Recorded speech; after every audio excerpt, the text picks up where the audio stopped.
అన్నదాత అన్నదాత మీ అన్నదాత చెమటోడ్చి ఆహారాన్నందించే రైతన్న అనునిత్యం నీ కండదండగా నిలిచే నేస్తం ఎవరన్నా అన్నదాత అన్నదాత మీ అన్నదాత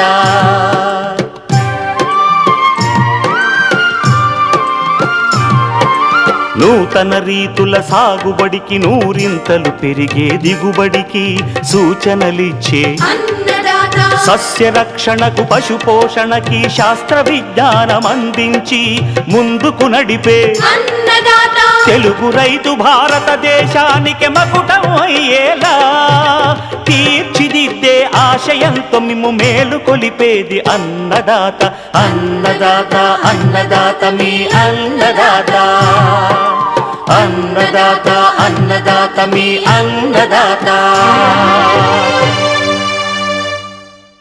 అన్నదాత ప్రేక్షకులకు నమస్కారం.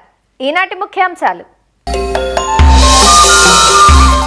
నేలల్లో జీవరాశిని పెంచే పొటాష్, జింకులను కరిగించే జీవన ఎరువుల వాడకంలో గుర్తించాల్సిన అంశాలు, వేసవిలో సాగు చేసిన పప్పు దోసలో సస్యరక్షణ చర్యలు, ఇంకా జై కిసాన్ వ్యవసాయ సమాచారం.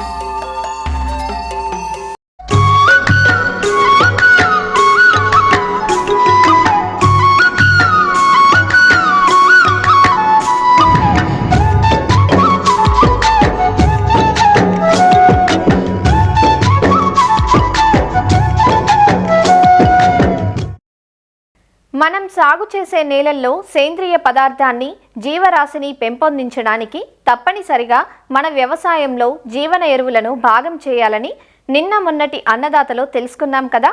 నత్రజని స్థిరీకరించే రైజోబియం, అజటోబాక్టర్, అజోస్పైరిల్లం జీవన ఎరువులు, అలానే భాస్వరాన్ని కరిగించే సూడోమోనాస్, బాసిల్లస్, మైకోరైజా జీవన ఎరువుల గురించి తెలుసుకున్నాం.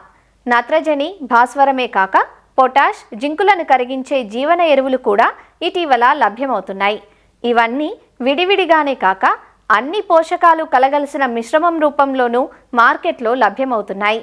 అయితే ఏ ఎరువులు వాడినా అవి బాగా పనిచేయాలంటే మాత్రం తప్పనిసరిగా సేంద్రియ ఎరువులతో కలిపి మాత్రమే వాడుకోవాలని, రసాయన ఎరువులతో కలిపి వాడితే పనిచేయవన్నది శాస్త్రవేత్తల సూచన. మరి పొటాష్, జింక్ కరిగించే జీవన ఎరువుల వాడకంలో కొన్ని ముఖ్య సూచనల గురించి రాజేంద్రనగర్లోని ప్రొఫెసర్ జయశంకర్ తెలంగాణ రాష్ట్ర వ్యవసాయ విశ్వవిద్యాలయం మైక్రోబయాలజీ శాస్త్రవేత్త డాక్టర్ ఎస్ త్రివేణి నుంచి ఇవాల్టి అన్నదాతలో తెలుసుకుందాం. ఈరోజు మనం వ్యవసాయంలో పొటాషియం కరిగించే సూక్ష్మజీవులు, అలాగే జింకును కరిగించే జీవన ఎరువుల గురించి తెలుసుకుందాం. చాలామంది రైతులు పంట పొలాల్లో పొటాషియం ఎరువులు వాడుకోవట్లేదు. ఒకవేళ వివిధ రకాలైన వాణిజ్య పంటల్లో పొటాషియం ఎరువులు వాడుకున్నప్పటికీ దాని యొక్క లభ్యత 60% మాత్రమే ఉంటుంది. మిగతా 40% భూమిలో నిరుపయోగంగా ఉంటుంది. కాబట్టి రైతు సోదరులు గమనించి ఈ పొటాషియం కరిగించే సూక్ష్మజీవులను మనం వాడుకున్నట్లయితే మన భూమిలో ఉండిపోయే లభ్యత కాని పొటాషియం మొక్కలకు అందించబడుతుంది. మనము పొటాషియం ఎరువులు వాడని ఎడల మొక్క ఆరోగ్యంగా పెరగదు, అలాగే గింజ నాణ్యత కూడా తగ్గిపోతుంది. కాబట్టి రైతు సోదరులు గమనించవలసింది ఏంటంటే విత్తన శుద్ధి ద్వారా కానీ లేకపోతే నేల ద్వారా కానీ ఈ పొటాషియం ఎరువులను అన్ని పంటల్లో వాడుకున్నట్లయితే నిరుపయోగంగా ఉన్న పొటాషియంను మనం మొక్కలకు అందించుకోవచ్చు. అదే రకంగా జింకును కరిగించే సూక్ష్మజీవులు, మనకు జింకు చాలా తక్కువ మోతాదులో మొక్కకు అవసరం అవుతుంది. మరి ముఖ్యంగా మన తెలంగాణ ప్రాంతంలో పండించుకునే వరి అన్ని పొలాల్లో జింకు లోపానికి లోబడుతుంది. జింకు లోపాన్ని గమనించడానికి ఆకును పట్టుకుని విరిచినట్లయితే టక్ అనే సౌండ్తో పెలుచుగా ఉండి ఆకులన్నీ విరిగిపోతాయి. ఈ జింకు లోపం గమనించినప్పుడు రైతు సోదరులు జింకు పైపాటుగా వేసుకోవడం వల్ల వెంటనే మనకు మొక్కకు లభ్యత కాదు. కాబట్టి రైతు సోదరులు ఇది గమనించి జింకును కరిగించే జీవన ఎరువులను మనం పంట పొలాల్లో వేసుకున్నట్లయితే జింకు మొక్కలకు లభ్యతలోనికి వస్తుంది. అంతేకాకుండా మన పంట పొలాలు ఆరోగ్యకరంగా ఉంటాయి. జింకు లోపం మరీ ఎక్కువగా ఉంటే జింక్ సల్ఫేట్ 2 గ్రాములు లీటర్ నీటికి కలిపి మనం మొక్కలకు పైపాటుగా పిచికారీ చేసుకోవచ్చు. దానికన్నా ముందుగా విత్తనంతో పాటే ఈ యొక్క జింకును కరిగించే సూక్ష్మజీవులను జీవన ఎరువులుగా వాడుకున్నట్లయితే మనకు పంట పొలాల్లో జింకు లోపాన్ని తగ్గించుకోవచ్చు. మనకు కన్సోర్షియం అని నత్రజని, భాస్వరం, పొటాషియము 3 ఒకే జీవన ఎరువులో ఉన్నట్లు మనకు దొరుకుతున్నాయి, లభ్యతలోకి వచ్చాయి. కాబట్టి ఈ యొక్క కన్సోర్షియంను మనము పంట పొలాల్లో జీవన ఎరువు విత్తన శుద్ధి ద్వారా వాడుకున్నట్లయితే వివిధ రకాలైన పోషకాలు లభ్యతలోనికి వచ్చి భూమి యొక్క ఆరోగ్యం కాపాడుతూ మొక్క యొక్క పెరుగుదలకు దోహదం చేస్తూ అలాగే సేంద్రియ పద్ధతిలో పండించుకునే ఏ పంటలోనైనా ఈ జీవన ఎరువులను వాడుకున్నట్లయితే పంట ఆరోగ్యంగా ఉంటుంది, మనం తినే ఆహారం కూడా ఆరోగ్యంగా ఉంటుంది, వివిధ రకాల కూరగాయల పంటల్లో నిల్వ శక్తి కూడా పెరుగుతుంది. మొక్కకు ఆరోగ్యాన్ని ఇచ్చే ఏదైనా జీవన ఎరువుని కానీ విత్తన శుద్ధికైతే 200 గ్రాములు ఎకరానికి, అలాగే జీవన ఎరువులను నేల ద్వారా వేసుకునే పద్ధతిలో 1 ఎకరానికి సరిపడా 2 కిలోలను 200 కిలోల సేంద్రియ ఎరువులో పశువుల ఎరువు కానీ లేకపోతే వర్మీ కంపోస్ట్ కానీ లేకపోతే 200 కిలోల నల్లమట్టి కానీ లేకపోతే 200 కిలోల ఇసుకను కానీ ఈ 2 కిలోల జీవన ఎరువుతో కలిపి వారం రోజులు లేకపోతే 15 రోజులు నీడగా ఉండే చెట్టు దగ్గర పెట్టుకుని నీళ్లు చిలకరిస్తూ పెంచుకుని పంట పొలాల్లో వేసుకుంటే లభ్యత మంచిగా ఉంటుంది. ఒకవేళ మీ దగ్గర సమయం లేకపోతే ఈ 200 కిలోల పశువుల ఎరువుతో 2 కిలోల జీవన ఎరువును కలుపుకుని సాళ్ల వెంబడి వేసుకోవచ్చు, అలాగే భూమిలో వెదజల్లుకోవచ్చు. దానివల్ల విత్తనం విత్తగానే ఈ యొక్క వేరుకు ఈ యొక్క సూక్ష్మజీవులు పట్టుకుని పోషకాలను లభ్యతలోకి తీసుకుని వస్తాయి. ఒకవేళ ఘన పదార్థంలో కాకుండా జీవన ఎరువులు ద్రవ రూపంలో దొరికితే అది 1/2 లీటర్ వరకు మనం ఎకరానికి వాడుకోవాల్సి ఉంటుంది. ఒకవేళ మీరు పండ్ల తోటల్లో వాడుకున్నట్లయితే మొక్క ఏజ్ని బట్టి 10 నుంచి 20 సంవత్సరాలు ఉన్న మొక్కకు, మామిడి మొక్కకు కానీ జామ మొక్కకు కానీ ఏమన్నా మొక్కలకు 50 నుంచి 150 గ్రాముల వరకు ఈ జీవన ఎరువును ఒక చెట్టుకు వేసుకుంటే మంచిది. విత్తుకునేప్పుడు మాత్రం అలాగే విత్తుకున్న తర్వాత 5 సంవత్సరాల లోపు మనం 50 గ్రాముల ఏదైనా జీవన ఎరువును మన పండ్ల తోటల్లో వాడుకోవాలి. ఒకవేళ రైతు సోదరులకు ఈ డ్రిప్ విధానంలో ఎరువులను ఇస్తుంటే 1/2 లీటర్ల ఈ లిక్విడ్ బయో ఫర్టిలైజర్ని 200 లీటర్ల నీటిలో కలుపుకుని ఏ పంటకైనా మనం అందించుకోవచ్చు. ఈ వివిధ రకాలైన ఏదైనా జీవన ఎరువు విత్తన శుద్ధి ద్వారా వాడేటప్పుడు 24 గంటల నుంచి 48 గంటల లోపు వివిధ రకాలైన రసాయనాలు విత్తనానికి పట్టించుకుని విత్తుకునే అర్ధగంట ముందు మాత్రమే ఈ జీవన ఎరువును విత్తనానికి పట్టించుకుని అర్ధగంట నీడలో ఆరబెట్టుకుని విత్తుకోవాలి. మొట్టమొదటిగా జీవన ఎరువులు కొనుగోలులో తీసుకోవాల్సిన జాగ్రత్తలు, ఎందుకంటే జీవన ఎరువులు అనేవి బ్రతికున్న సూక్ష్మజీవులు కాబట్టి మీరు ఈ జీవన ఎరువులను నాణ్యతా ప్రమాణాలు పాటించే ప్రయోగశాలల నుంచి ఖరీదు చేసుకుంటే మంచిది. ఒకవేళ నాణ్యతా ప్రమాణాలు పాటించిన ఎడల ఈ యొక్క బ్రతికున్న సూక్ష్మజీవులు మనకు సజీవంగా ఉండవు కాబట్టి అటువంటి జీవన ఎరువులు మన పంట పొలాల్లో వేసినా కూడా అవి మనకు మొక్కకు లాభం చేకూర్చవు. జీవన ఎరువు తయారైన తేదీ మరియు అది ఎంత గడువు వరకు వాడుకోవాలి తప్పనిసరిగా రైతులు చూసుకోవాలి. జీవన ఎరువు ప్యాకెట్ మీద ఏ పంటకు వేసుకోవాలి, అది 6 నెలలు మాత్రమే పనిచేస్తుంది ఉత్పత్తి చేసిన తర్వాత, మరి ముఖ్యంగా ఏ విధానంలో పంట పొలాల్లో వేసుకోవాలని ఆ జీవన ఎరువు ప్యాకెట్ మీద రైతు సోదరులు గమనించాలి.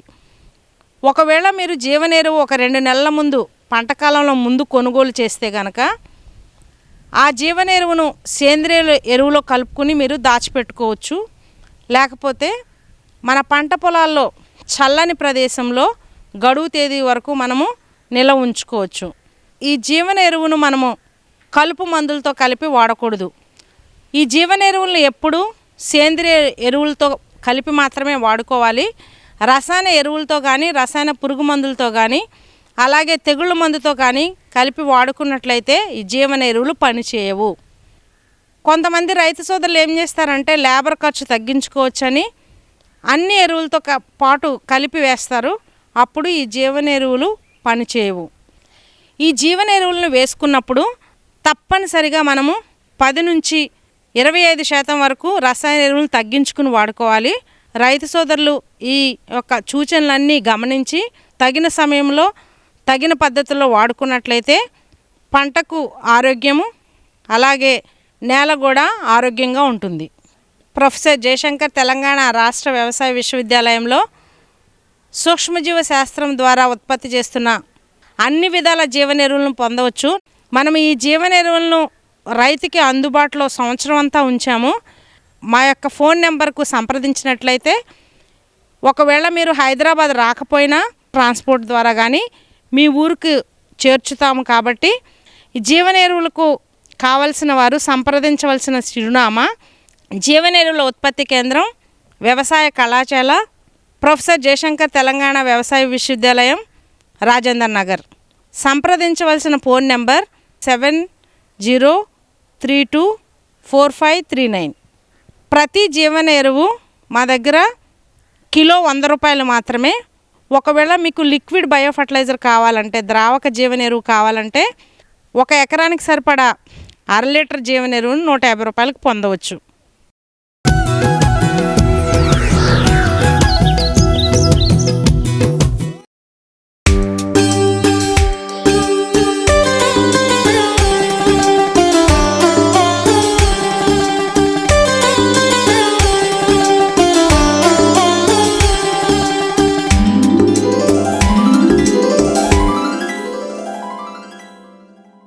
సీజన్తో సంబంధం లేని నిత్యావసరాల్లో ప్రధానమైనవి పాలు, కూరగాయలు.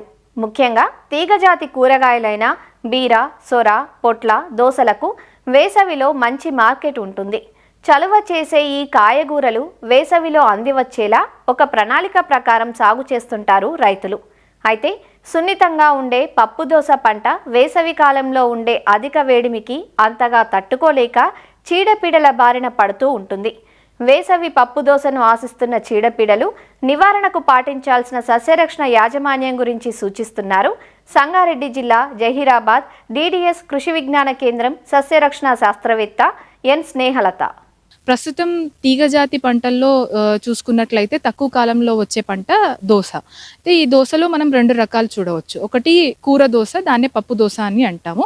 ఇంకొకటి పచ్చి దోస అనేది ఉంటుంది. దోస ముఖ్యంగా ఏంటంటే 2 కాలంలో మనం సాగు చేస్తూ ఉంటారు రైతులు. వర్షాకాలంలో జూన్, జూలై వరకు విత్తుకుంటారు. అలాగే ఎండాకాలంలో కూడా డిసెంబర్ నుంచి మార్చ్ మాసం వరకు కూడా సాగు చేస్తూ ఉంటారు అనమాట.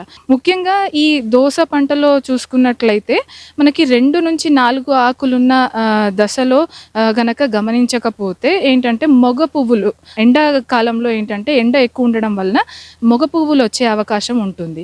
కాబట్టి ముందుగానే ఇది గమనించుకొని మనం 2 నుంచి 4 ఆకు ఉన్న దశలో బొరాక్స్ అనేది, తర్వాత మనకి ఇథరిల్ అనేది కూడా 1.3 గ్రాములు 20 లీటర్లలో కలిపి పిచికారీ చేసుకున్నట్లయితే ఎక్కువ మటుకు ఆడపువ్వులు వచ్చే అవకాశం ఉంటుందన్నమాట. ముఖ్యంగా వీటిల్లో చీడపీడలు చూసుకున్నట్లయితే ఎక్కువ మటుకు మనకి రసం పీల్చుడు పురుగులు వస్తూ ఉంటాయి. అవి ఏంటంటే మనకి పేనుబంక ఒకటి, తెల్లదోమ ఒకటి, తామర పురుగు వస్తూ ఉంటుంది. ఇంకా పండు ఈగ అనేది చాలా ఎక్కువ ఉధృతిలో కూడా వస్తూ ఉంటుంది. తర్వాత దీంట్లోనే మనకి తెగుళ్ళు చూసుకుంటే బూడిద తెగుళ్ళు, బూజు తెగుళ్ళు అనేవి వస్తూ ఉంటాయి అన్నమాట. అయితే ముందుగా మనము రసం పీల్చుడు పురుగులు ఈ 3 ఏవైతే తెల్లదోమ, తర్వాత తామర పురుగు, ఈ పేనుబంక ఉంటుందో ఇవి ఎండ ఎక్కువగా ఉన్నప్పుడు, తేమ శాతం తక్కువగా ఉన్నప్పుడు ఇవి ఎక్కువ వ్యాపించే అవకాశం ఉంటుంది. ఇవన్నీ కూడా ఏంటంటే ఆకుల అడుగు భాగా నుండి రసం పీల్చడం ద్వారా ఆకులు అనేవి పచ్చగా అయిపోయి ఎండిపోయి రాలిపోవడం అనేది మనం గమనించవచ్చు. ఒక్కోసారి ఈ వీటి ఉద్రిక్తత ఎక్కువ ఉంటే మాత్రం దాదాపు 65 నుంచి 70% నష్టపోయే అవకాశం ఉంటుంది. ఇంకొకటి ఏంటంటే తామర పురుగు వల్ల వైరస్ అనేది ఒక చెట్టు నుంచి ఇంకొక చెట్టుకి వ్యాపించడం వలన వీటిని మొవ్వు తెగులు అని అంటారు. చెట్టు అనేది ఎక్కువగా విస్తీర్ణం కాకపోవడము, ఎదుగుదల అనేది ఆగిపోవడం అనేది గమనించవచ్చు అన్నమాట. అయితే వీటి నియంత్రణకు మనకి ముందు నుంచే మనం పాటించవలసింది ఏంటంటే 25 నుంచి 30 జిగురా కట్టలు, తెల్లవి, నీలిరంగువి, అట్లనే పచ్చవి, ఇవి అక్కడక్కడ అమర్చుకున్నట్లయితే కొంతవరకు ఈ పురుగు ఉద్రిక్తత తగ్గించుకోవచ్చు. అలాగే జీవ నియంత్రణ పద్ధతులైన బెవేరియా బ్యాసియానా 5 గ్రాములు లీటర్ నీటికి కలిపి పిచికారి చేసుకోవచ్చు, లేదా వర్టిసిలియం లెకాని కూడా పిచికారి చేసుకోవచ్చు.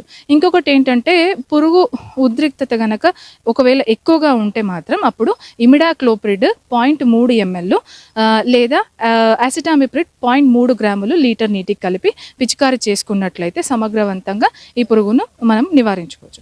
ఇంకోటి ఏంటంటే పండు ఈగ ఇవి కాయలు వస్తున్న స్టేజ్లో, అంటే కాయ పక్వానికి ఉన్న స్టేజ్లో వీటి యొక్క రెక్కల పురుగు గుడ్లు పెట్టడం ద్వారా పొదిగిన పిల్ల పురుగులు అనేవి కాయలోని గుజ్జు మొత్తం తినేయడం ద్వారా అనేక రకాల శిలీంధ్రాలు అనేవి ఆ రంధ్రాల నుండి వ్యాపించి మొత్తం కాయ అంతా కుళ్ళిపోవడం ఒకటి, తర్వాత దుర్వాసన రావడం అనేది గమనిస్తూ ఉంటాం అనమాట.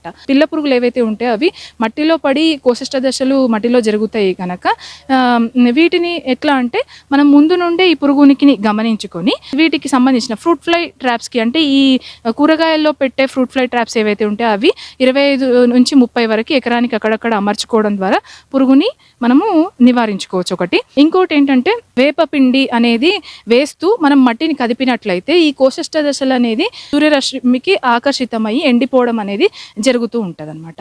అలా కూడా నివారించుకోవచ్చు. 100 గ్రాముల బెల్లము, 100 ml మలాతియాను 10 లీటర్ల నీటిలో కలిపి అక్కడక్కడ మనము గిన్నెలలో పోసుకొని పెట్టుకున్నట్లయితే పండు ఈగ రెక్కల పురుగులు ఏవైతే ఉంటాయో ఆకర్షితమై పడిపోవడం ద్వారా కూడా మనం నియంత్రించుకోవచ్చు. తెగుళ్ళు చూసుకున్నట్లయితే వీటిలో బూడిద ఇంకా బూజు తెగులు చాలా ఎక్కువగా వస్తూ ఉంటాయి. బూజు తెగులు ఏవైతే ఉంటాయో ఆకుల అడుగు భాగాన మనకి పౌడర్ మాదిరిగా ఏర్పడుతూ ఉంటుంది.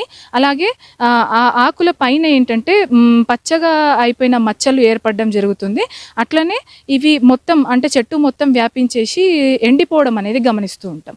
అదే బూడిద తెగులు తీసుకున్నట్లయితే అడుగు భాగాన పై భాగాన రెండు వైపులా మనకి పౌడర్ అంటే బూడిదలాగా మచ్చలు ఏర్పడుతూ, అంటే రౌండ్గా మచ్చలు ఏర్పడుతూ ఉంటాయి అన్నమాట. దీని ద్వారా ఏంటంటే ఒక చెట్టు నుంచి ఇంకో చెట్టుకి వర్షం పడినప్పుడు ఇంకెక్కువ ఉద్రిక్తత అవ్వడానికి అవకాశం ఉంటుంది అనమాట. సేంద్రియ పద్ధతులలో పుల్లటి మజ్జిగ అనేది చాలా బాగా పనిచేస్తూ ఉంటుంది. వీటికి 12 లీటర్ల పెరుగు తీసుకొని దాంట్లో ఒక 100 గ్రాముల సొంటి, 50 గ్రాముల ఇంగువ అనేది వేసేసి ఒక వారం పాటు అలా పెట్టాలి. రోజు కలుపుతూ అట్లా పెడుతూ ఉంటే అది పులిసిపోతూ ఉంటుంది అనమాట. తర్వాత దాంట్లో ఒక 10 లీటర్ల జీవామృతం ఉంటే దాంట్లో కలిపేసుకొని 100 లీటర్ల నీటిలో కలిపి పిచికారీ చేసుకున్నట్లయితే ఒక ఎకరానికి ఇది ఒక 2 నుంచి 3 సార్లు పిచికారీ చేసుకున్నట్లయితే సమగ్రవంతంగా దీన్ని నివారించుకోవచ్చు. ఇది ఏలేమో అని అనుకున్నప్పుడు రెడోమిల్ గోల్డ్ అనేది 2 గ్రాములు 1 లీటర్ నీటికి కలిపి పిచికారీ చేసుకున్నట్లయితే తెగుళ్ళని కూడా మనం సమగ్రవంతంగా నివారించుకోవచ్చు అనమాట. ఇలా అంటే పంట వేసినప్పటి నుంచి తీసేంత వరకు మనము కొన్ని సస్యరక్షణ పద్ధతులు అనేవి పాటించినట్లయితే మంచి దిగుబడులు సాధించవచ్చు రైతులు.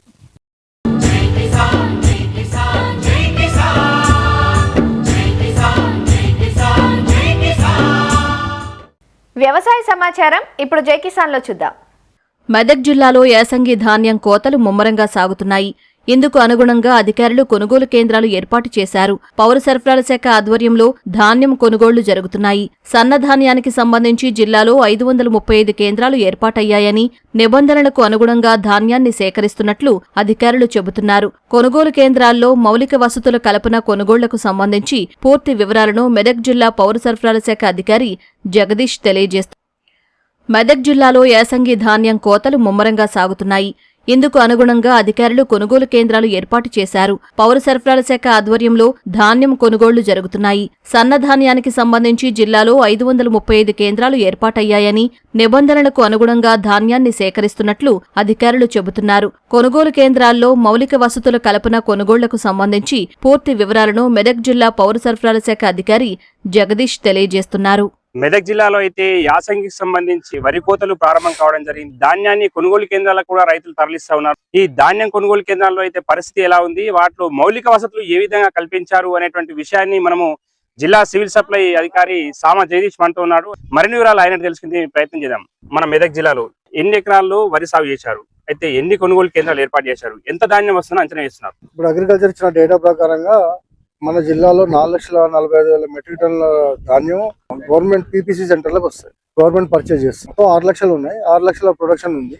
6 లక్షల ప్రొడక్షన్ లో ప్రైవేటు పర్చేజెస్, రైతులు సొంతానికి సీడ్ కోసం పర్పస్ పెట్టుకోగా మనకి 4,45,000 మెట్రిక్ టన్నులు మనం పర్చేజ్ చేయాలని మనం అంచనా చేసుకొని టార్గెట్ పెట్టుకొని పోతున్నాం. ఇప్పటికీ మనకి 535 సెంటర్లు, సన్న అయితే 100, 435 సెంటర్లు, దొడ్డు సెంటర్లు మన జిల్లా వ్యాప్తంగా ఏర్పాటు చేయడం జరిగింది. ఎక్కడైతే ప్యాడీ వచ్చి మాయిశ్చర్ వస్తుందో ఇమీడియట్ గా పర్చేజ్ చేయమని చెప్పినాం. రైతుల ప్రాక్టీస్ ఏంటంటే హార్వెస్టర్ నుంచి తెచ్చి సెంటర్ లో పోసి సెంటర్ లో ఎండబెడుతున్నారు. సో ఎవరెవరు ఎట్లయితే మాయిశ్చర్ వస్తుందో అట్లా పర్చేజ్ చేయడం జరుగుతుంది. వాళ్ళకి సీరియల్ నెంబర్ ఇస్తాం. ఆ సీరియల్ నెంబర్ ప్రకారంగా మనం పర్చేజ్ చేయడం జరుగుతుంది. పీపీసీస్ అనేది డిఆర్డిఓ, ఐకేపీ అయితేనేమో డిఆర్డిఓ, ప్యాక్స్ అయితేనేమో డిసిఓ ఆధ్వర్యంలో నడుస్తుంటాయి. ట్రైనింగ్ టైం అప్పుడే వాళ్ళకి చెప్తాము రైతులకు కావాల్సిన ఇన్ఫ్రాస్ట్రక్చర్ అంతా అరేంజ్ చేయమని. ఈ ఇన్ఫ్రాస్ట్రక్చర్ అంటే 2 రకాలు ఉంటుంది. ఒకటి ఏంటంటే షేడ్, ఒకటి వాళ్ళకి కూర్చునే అరేంజ్మెంట్, వాటర్ అరేంజ్మెంట్స్, అదొక ఆస్పెక్ట్ ఉంటుంది. ఇంకొక ఆస్పెక్ట్ వచ్చేసి కాంటాలు, moisture meters, tarpaulins, gunny bags, weighing machines ఇవన్నీ కూడా పెట్టుకోవాల్సి ఉంటుంది. ఎప్పుడైతే ఒడ్లు 17% మాయిశ్చర్ వస్తుందో అప్పుడు మాత్రమే మనం కన్సిడర్ చేస్తాం. సో యాక్చువల్ రైతులు బయట కళ్ళంలో ఎండబెట్టుకొని సెంటర్లోకి తీసుకురావాలి. ఇక్కడ ప్రాక్టీస్ ఏంటంటే డైరెక్ట్ పొలం నుంచి డైరెక్ట్ సెంటర్ తీసుకొచ్చి సెంటర్లో డంప్ చేసి వాళ్ళు మన ఎండబెట్టుకుంటారు. యాక్చువల్గా మాయిశ్చర్ వచ్చినాక ఇమీడియట్ గా మేము సెంటర్లకు చెప్తున్నాం, ఇమీడియట్ గా పర్చేజ్ చేయడం జరుగుతుంది. గన్ని బ్యాగ్స్ వచ్చి మన జిల్లాలో ఇప్పటి వరకు ఈ స్టార్ట్ అయ్యి వారం రోజులు అవుతుంది. వారం రోజులనే మనకు 28 లక్షల గన్ని బ్యాగ్స్ 390 సెంటర్లకు మనం పంపించడం జరిగింది. ఆ గన్ని బ్యాగ్స్ వాళ్ళు సక్రమంగా వాడుకొని ప్యాడీ నింపి మిల్లుకు పంపించి అక్నాలజ్మెంట్ చేసుకోవాలి. లేదు ఏమన్నా షార్టేజ్ వస్తే మాత్రం వాళ్ళ కాడ రికవరీ చేసి వాళ్ళకి ఇచ్చే కమిషన్ నుంచి కట్ చేయడం జరుగుతుంది. ఈ 3 లక్షల ధాన్యం పైగా చిలుకు ధాన్యం వస్తుందని చెప్పి మీరు చెప్తా ఉన్నారు. అయితే దానికి సరిపడా అంటే ధాన్యాన్ని తీసుకోవడానికి సరిపడినటువంటి గోడాములు మన మెదక్ జిల్లాలో అందుబాటులో ఉన్నాయి. ఇప్పుడు మన జిల్లాలో వచ్చి 75 రైస్ మిల్లు ఈ రబీలో పార్టిసిపేట్ చేస్తున్నాయి. వాళ్ళ దగ్గర 3,50,000 వరకు మనం అకామిడేట్ చేయొచ్చు. 1,00,000 టన్నుల ప్యాడీ ఏదైతే ఉందో దానికి ఆల్రెడీ మేము 60 టన్నుల గోడాం మేము ఐడెంటిఫై చేసినాం. కేంద్ర ప్రభుత్వం ఎఫ్సీఐ ఏదైతే ఉందో ఆ ఎఫ్సీఐ 10% తోటి నూకలు ఇవ్వాలని చెప్పి ఒక సీఎంఆర్ ఇవ్వాలని చెప్పి మనకు చెప్తా ఉంది. అయితే దాని వల్ల కూడా ఈ రైస్ మిల్లర్స్ మేము ధాన్యాన్ని దించుకోము అనేటువంటి విషయాన్ని బహిరంగంగా చెప్తారు. అసలు కొన్ని లారీలు దించుకోవడం కూడా లేదు. ఆ దృష్టికి మీద ఏమైనా వచ్చింది? అలాంటిది ఏం ప్రాబ్లం రాలేదండి. 10% అయినా 20% అయినా వాళ్ళకి మిల్లర్స్కి వచ్చే ప్రాబ్లం లేదు. ఎప్పుడైనా ఈ గవర్నమెంట్ ఆఫ్ ఇండియా కానీ స్టేట్ గవర్నమెంట్ కానీ ఇలాంటి గైడ్ లైన్స్ ఇస్తే ఆ గైడ్ లైన్స్ ప్రకారం వాళ్ళు మన వచ్చిన ఓట్లనే బియ్యంగా మార్చి ఇవ్వాల్సి ఉంటుంది. దానివల్ల మిల్లర్స్కి వచ్చే నష్టం ఏం లేదు. 10% అయినా 25% అయినా వాళ్ళ దాంట్లో వాళ్ళ ప్యాడీ నుంచి వాళ్ళకి కట్ అవుతుంది. కాబట్టి అది ఇష్యూ కాదు. నాకు తెలిసి 2,389 రూపాయలు గ్రేడేకి, 2,369 రూపాయలు కామన్కి మనం గవర్నమెంట్ ఆఫ్ ఇండియా రేటు నిర్ధారించడం జరిగింది. ప్లస్ 500 రూపీస్ సన్నానికి బోనస్ స్టేట్ గవర్నమెంట్ ఇవ్వడం జరుగుతుంది. సో దళారులను నమ్మి మీరు మోసపోవద్దు. గవర్నమెంట్ ఏర్పాటు చేసిన కొనుగోలు సెంటర్ వినియోగించుకొని మద్దతు ధర పొందాల్సిన రిక్వెస్ట్ చేస్తున్నా. ఇదండి ఇక్కడ తాజా పరిస్థితి. అయితే ఈ రైతులు ఎవరు కూడా ఆరుగాలం కష్టపడి పండించినటువంటి పంటను కూడా దళారులను ఆశ్రయించి అమ్ముకోదని ప్రభుత్వం ఏర్పాటు చేసినటువంటి కొనుగోలు కేంద్రాల్లోనే ధాన్యం అమ్ముకోవాలని చెప్పి ఇక్కడ సివిల్ సప్లై అధికారులు జరుగుతుంది. శేఖర్, మెదక్ జిల్లా, పాతూరు నుండి. నెల్లూరు జిల్లాలో ఎడగారు పంటకు సాగునీటి విడుదలకు అధికారులు ప్రణాళికలు సిద్ధం చేశారు. సోమశిల, కండలేరు జలాశయాలలో నీరు సమృద్ధిగా ఉండడంతో జిల్లాలో ఎడగారు పంటకు 2 జలాశయాల పరిధిలో సాగునీరు ఇస్తున్నట్లు జిల్లా సాగునీటి సలహా మండలి సమావేశంలో నిర్ణయించడం జరిగిందని జలవనరుల శాఖ ఎస్సీ దేశీ నాయక్ తెలిపారు. నెల్లూరు జిల్లాలో రెండో పంటలు సోమశిల ఆధారంగా ఉన్నటువంటి పంటల కాలువలకి, తర్వాత కండలేరు ప్రాజెక్టు కింద ఆధారమైన కాలువలకు ఐఏబీ మీటింగ్ కండక్ట్ చేయడం జరిగినది.